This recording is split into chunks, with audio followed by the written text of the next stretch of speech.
কবরের প্রথম ঘন্টাতেই তুমি বুঝবা আখিরাত কত কঠিন। রাসূলুল্লাহ সাল্লাল্লাহু আলাইহি ওয়াসাল্লাম বলেন, কবরে যেই নাফরমান প্রশ্নের জবাব দিতে পারবে না, তিনটি প্রশ্নের, তো আল্লাহ তাআলা বলবেন কাযাবা আবদি, ফেরেশতা আমার এই নাফরমান বান্দা মিথ্যা বলেছে, ফাআফরিশুহু মিনান নার ওয়ালবাসুহু মিনান নার, আমার নাফরমান বান্দার কবরে জাহান্নামের বিছানা বিছায় দাও, পরে জাহান্নামের পোশাক দিয়ে আবৃত করে দাও, ওয়াফতাহু লাহু বাবান ইলান নার, জাহান্নাম বরাবর তার কবর থেকে দরজা খুলে দাও, কবর খুলে দাও। ওফো, আল্লাহ নবী সাল্লাল্লাহু আলাইহি ওয়াসাল্লাম বলেন, তখন কবর তারে, ফেরেশতা যখন তাকে রাইখা যাবে, কবর তারে ডান দিকের মাটি বাম দিকে একটা চাপ দিবে, বাম দিকের মাটি ডান দিকে চাপ দিবে। আল্লাহর কসম, নবী বলছে হাত্তা তাখতালিফা আদলাউহু, ডান পাশের হাড্ডি এবং এই পাজরের হাড্ডিগুলো করকর করে ভাঙ্গা বাম দিকে চলে যাবে, বাম দিকের গুলো ডান দিকে চলে যাবে। ভাইয়া আমার, তুমি তোমার উপরে রহম করো। বাপ আমার, আপনাদেরকে বলি, হারামের টাকা উপার্জন কইরা, সুদের টাকা, কিস্তির টাকা, ঘুষের টাকা, ওজনে কম দেওয়া টাকা, হারাম ব্যবসার টাকা, বাটপারি সিটারির টাকা দিয়া বংশ, ফ্যামিলি, স্ত্রী, সন্তানের জন্য রাখা যাইয়েন না। ওরা আমনে বরবাদ করবে, আপনি নিজেও বরবাদ হলেন, ওরাও বরবাদ করলেন। শুধু শুধু শুধু শুধু আপনি মূল্য পৃথিবীতে কামাই রোজগারই থাকবে, আর পৃথিবীতে যে তোর রোজগার থাকবে আপনার ফুতেই কামাই করতে পারবো। আপনি হালাল ভাবে যে দূর পারেন করে দিয়েছে, বাকিটা আপনার ফুতে করুন। না পড়লে মরে যাবে, অসুবিধা কি? না খাইয়া যদি কেউ মরে যায়, কেন মৃত্যুবরণ করা তো বেজ্জতি, ঠিক না? কথা বলেন না কেন? না না, বলেন বলেন। কেউ মরে যাওয়া এটা কি শরমের কথা নাকি? ভাই বলো, ছেলে বলো।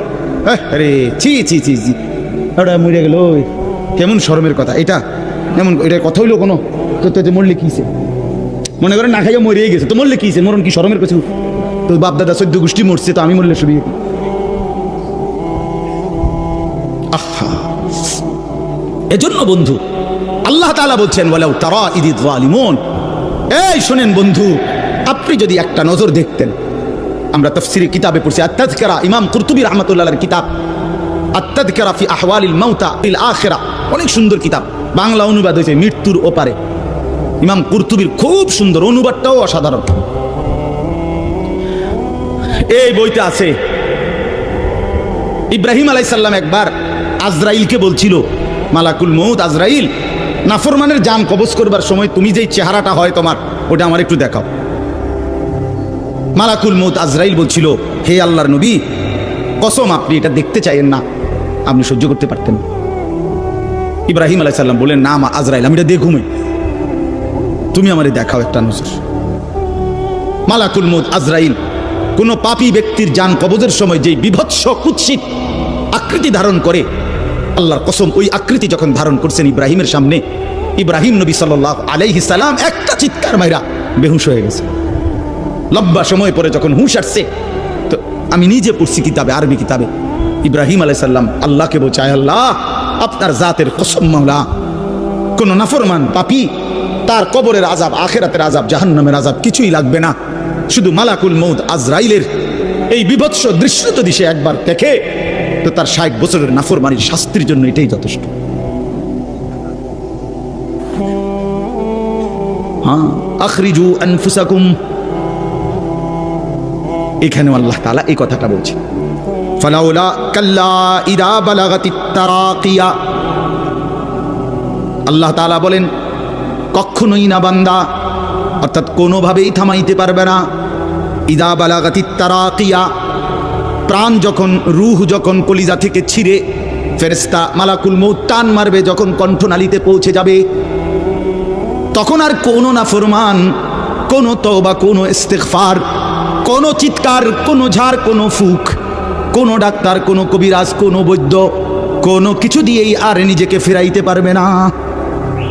ইদা বালাগাতিত তারাকিয়া, যখন কণ্ঠনালীর মধ্যে ফেরেশতা টান দিয়ে বের করে ফেলবে রূহ, কলিজা থেকে, কলব থেকে রূহকে টেনে ধরবে, যখন কণ্ঠনালীতে চলে আসবে, ওয়াকিলা মান রাক, আশপাশের সকলেই তখন বলবে, এই ব্যক্তি যে ছটফট করতেছে তারে এখন কোন কবিরাজ দিয়া ঝাড়াবে? সবাই ডাক্তার, কবিরাজ, বৈদ্য, ওজা খুঁজবে, দেখো না কার কে পরিচিত আছে, ডাকো, ওরে বাঁচাইবার চেষ্টা করো।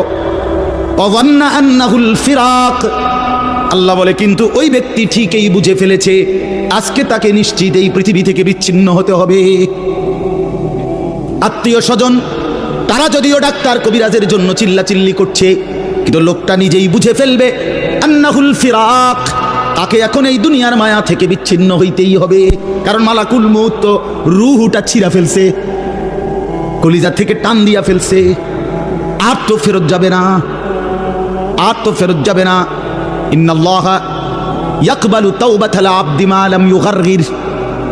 নবী সাল্লাল্লাহু আলাইহি ওয়াসাল্লাম বলেন, নিশ্চয়ই আল্লাহ তাআলা বান্দার তওবা কবুল করেন যতক্ষণ পর্যন্ত না মৃত্যুর গড়গড়া শুরু হয়, ওর আগ পর্যন্ত। ফেরেশতা টান দিলে মৃত্যুর যখন গড়গড়া শুরু হয় তখন যদি কোনো বান্দা তওবা করে আল্লাহ তাআলা সেই তওবা কবুল করে না। এবার দম টানে, এখানে সোজা হইয়া গেছে। এই সময় হুজুর আনছে 200 টাকা দিয়া, হুজুর আব্বারে গদুর বেহেস্ত বুঝ করে দেন, তওবা ভরাইয়া দেন, তওবা। এই সারা জিন্দিগির সিটারি বাটফারির তওবাটা এই 200 টাকা দিয়া আব্বারে মিল করে দেন। হ্যাঁ, ফেরেশতা বেহেস্ত দিয়ে দিব। বেহেস্ত হুজুরের আব্বার সম্পত্তি। হ্যাঁ, কথা বলেন না কেন? বেহেস্ত হুজুরের বাপের সম্পত্তি এটা। তো এটা কি ধরনের তওবা? কিসের তওবা এটা? এই বেটা তো কোনো এহসাসে নাই। আরে বোঝেন নাই আমার কথা? তার তো কোনো অনুভূতিই নাই, হে তো লড়েও না, বুঝেও না, হে তো জানে না কিসের করছে, কি করতেছে। আল্লাহ তাআলা বলছে ওয়াল্লাযীনা ইযা ফাআলু ফাহিশাতান আও যালামু আনফুসাহুম যাকারুল্লাহ ফাস্তাগফারু লিযুনুবিহিম। আল্লাহ বলছে আমার বান্দা যত বড় নাফরমানি করুক, করতে করতে যদি বড় থেকে বড় জুলুমও করে, কিন্তু তৎক্ষণাৎ যদি আমি আল্লাহকে স্মরণ করে আর আমার কাছে 2 হাত তুলে মাফ চায়, পিছনের গুনাহ যদি ছেড়ে দেয় আর করবে না যদি ওয়াদা দেয়, খোদার কসম কোরআনে আছে, আল্লাহ বলেন বান্দা আমি পুরাপুরি 100% মাগফিরাত দিয়ে দেব, পুরা মাফ। উলাইকা জাযাউহুম মাগফিরাতুম মির রাব্বিহিম। যখন তোমার বুঝ ছিল তখনই তুমি তওবা করছিলা, ঠিক আছে, কিন্তু যখন মৃত্যুর যন্ত্রণা শুরু হয়ে যায় তখন আর তওবা কবুল হয় না। ওয়ালাইসাতিত তাওবাতু লিল্লাযীনা ইয়ামালুনাস সাইয়্যাত হাত্তা ইযা জাআ আহাদাহুমুল মাউত ক্বালা ইন্নী তুবতুল আন। এই যে কোরআন শরীফের আয়াত।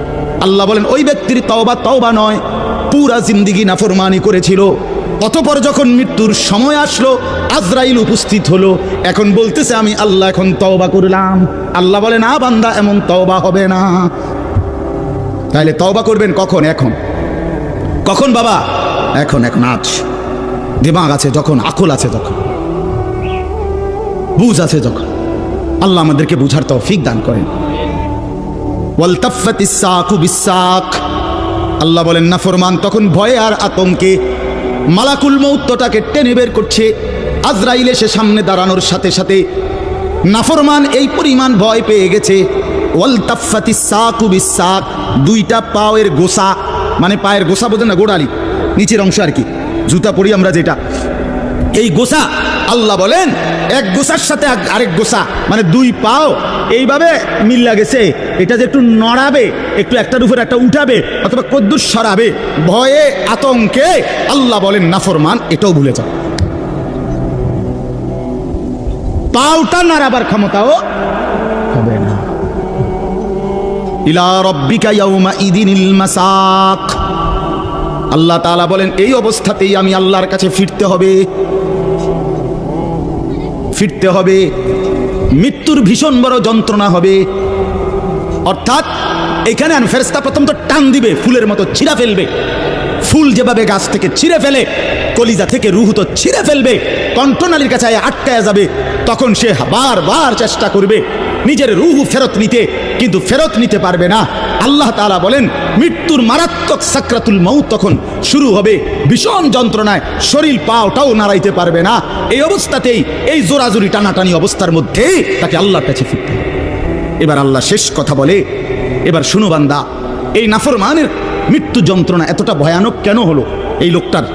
আল্লাহ তাআলা বলেন ফালা, ওই ভাই ছেলেরা শোনো, ভাই আবার শোনো, যা এই ধমকাইছি, খোদার কসম দুশ্মনী নিয়ে ধমকাই নাই, তোমার সাথে কোনো বিদ্বেষ নিয়ে ধমকাই নাই, কলিজা ভরা এটুকু ফিকির নিয়েই বলি যে এক ছেলে বদলে যাক, একটা নওজোয়ান বদলে যাক, সারাদিনের চিৎকার চেঁচামেচির দ্বারা, এই দিবানিশির এই বলার দ্বারা যদি একটি বাচ্চাও, একটা ছেলেও, একটা কিশোর, একটা যুবক, একটা তরুণ, একটি মুসলমানের মা মেয়ে যদি বদলায়, হতে পারে ওই একজনের উসিলা আল্লাহ আমাদেরকে মাফ করে দিবে। এই আশায় ভাইয়া, এই আশায় যুবক ভাইয়া, তোমরা ইসলামের দিকে ফেরা দরকার, তোমরা আল্লাহর দিকে ফেরা দরকার। চারিদিকে সারা পৃথিবী জুড়ে সমস্ত ষড়যন্ত্র ইসলামের বিরুদ্ধে, মুসলমানের বিরুদ্ধে। তোমরা দেখছো ভাইয়া, গাজার মধ্যে মুসলমানের রক্তে ভাসতেছে, ফিলিস্তিনে মুসলমানের রক্তে ভাসছে, আজ আবার লেবাননে মুসলমানের রক্তে জমিন ভেসে গেছে। এত রক্ত প্রতিদিন মুসলমানের ঝরছে, এরপরও কেমনে নামাজ না পড়া থাকো, এরপরও কেমনে দুশ্মনের মতো চলাফেরা করো, কার মতো চুল সাজাইলা, কার মতো জামা পরলা, কার মতো নিজেকে পরিচয় দিলা, যেই বেঈমানদের সাথে তোমার চুল, জামা, শরীর, প্যান্ট, কথাবার্তা মিলাইছো। খোদার কসম, ওরা তো প্রতিদিন মুসলমানের রক্তে জমিন ভাসায় দিচ্ছে, প্রতিদিন ভাসায় দিচ্ছে। এটা তো ভাবা উচিত, ভাবা উচিত। সারা দেশে, আমার এই ছোট্ট বাংলাদেশেও কি পরিমাণ ইসলাম এবং মুসলমানদের বিরুদ্ধে ষড়যন্ত্র। আমি গত আগস্ট মাসে উত্তরবঙ্গ ছিলাম, 40 দিন দাওয়াত তাবলিগের সফরে, আল্লাহর রাস্তায় মেহনতে 40 দিন এক চিল্লা সফরে ছিলাম। জুলাই মাসের 31 তারিখ থেকে সেপ্টেম্বরের 9 তারিখ পর্যন্ত। তো ওইখানে দেখছি আমি 10টা উপজেলায় অসংখ্য খ্রিস্টানদের গির্জা, যেখানে প্রতিদিন, কসম আল্লাহ, প্রতিদিন খ্রিস্টানরা, এই ইউরোপ থেকে আসা খ্রিস্ট ধর্মের অনুসারীরা, তারা আমাদের এই বাংলাদেশে, উত্তরবঙ্গে প্রতিদিন আমাদের সমাজে, মুসলমানের সমাজে খ্রিস্ট ধর্ম প্রচার করে 1-2 করে মুসলমানকে খ্রিস্টান বানাচ্ছে। আমি নিজ চোখে দেখছি, কমপক্ষে 50টা গির্জা দেখছি একটি জেলার মধ্যে। 40 দিন 26 জন সাথী দাওয়াত তাবলীগের নিসবতে রাত দিন আলহামদুলিল্লাহ আল্লাহ করাইছে, মেহনত করছে। 16 জন আলেম ছিল আমাদের জামাতে। 40 দিন পরে আলহামদুলিল্লাহ কাকরাইলে যখন আমরা, এই দিনাজপুর এক জেলা থেকে জামাত বের হইছে, আল্লাহই করাইছেন, আল্লাহর দয়ায়। পরবর্তীতে আমাদের এই জামাত আমরা নিয়ে আসছি, 40 দিনের জন্য আবার বের হয়েছে। শুধু দিনাজপুরের আমরা যেটুকু অঞ্চলে মেহনত করছি, ওই থেকে 950 মানুষ, 63টা জামাত। আলহামদুলিল্লাহ আল্লাহ করাইছে, আল্লাহ করাইছে। তো এই জন্য বললাম, প্রতিনিয়ত আমাদের পার্বত্য চট্টগ্রামের হালাত খবর নেন, কি হচ্ছে। একদিন ঘুম থেকে শুনবেন উঠে, পার্বত্য চট্টগ্রাম আর আমাদের কাছে নাই। গোটা বাংলাদেশে, পুরা বাংলাদেশ যত বর্গ মাইল, এর 3 ভাগের 1 ভাগ হলো পার্বত্য চট্টগ্রামের 3টা জেলা। বুঝেন নাই কথাটা আমার?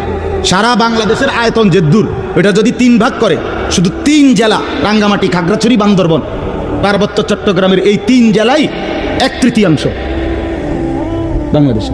বুঝেন হিসাব?